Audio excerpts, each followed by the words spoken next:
ipak na jedan lijepi način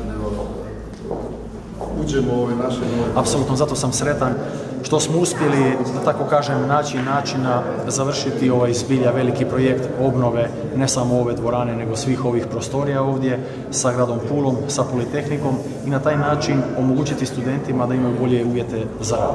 Naime, Politehnika je studij koji ima studente iz cijele Istre, ali ono što je posebno važno, ti studenti kad završe studij u pravilu dosta jednostavno, rekao bi, nađu svoje radno mjesto. Zato je na nama kao javnom sektoru ono da osiguramo preduvjete čim bolje za studiranje, da osiguramo financijsku stabilnost Politehnike i sa zadovoljstvom mogu reći da smo upravo to i učinili i zajedno sa svim ostalim gradovima i općinama Istarske županije, a upravo evo i na temu Politehnike sada ovdje imamo koordinaciju gradonačelnika i načelnika, onda trebamo zajedno učiniti da stimuliramo naše sugrađanke i sugrađane da čim više upisuju Politehniku. Jer je jedno od različitih ideja da se i Politehnika i sveučilište spoji, dakle da to bude jedna ustanova, no međutim smatramo da postoji boljih modela da ostanu zasebne ustanove kako bi mogli biti fleksibilnije u programima, a da se, kako i vi kažete, studentska prava izjednače.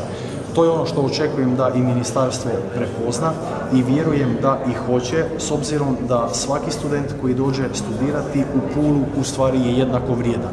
Otvaranjem novoga doma, odnosno menze, stvorit ćemo preduvjete da na sveučilištu studenti imaju, pa ja bih rekao, vrhunske uvjete. Naravno, svi oni koji će ostvarivati prava na ovaj smještaj i ovu menzu. No, međutim, imamo još puno posla za raditi kako bi onda svaki student koji dođe u Pulu imao ista pravila ponašanja, odnosno mi imali isti metar prema njemu. Pa evo, drago mi je da je dekan Politehnike i čitavo rukovodstvo odlučilo ovu dvoranu nazvati po gospodinu Delbijanku, koji je između ostalog bio i dekan ovog sveučilišta. Prema tome, čovjek koji je itekako volio znanost i mislim da je apsolutno zaslužio da ova dvorana nosi njegovo ime. Grad Pula je, evo, za vrijeme dok je on bio dekan, mi smo sve odluke donijeli, ovo su prostori grada Pule koji smo ustupili na upravljanje Politehnici kako bi naši studenti imali kvalitetnije uvjete rada. Ovo je bio jedan derutan, zapušten prostor i mislim da danas mogu biti svi ponosni na rezultate toga rada.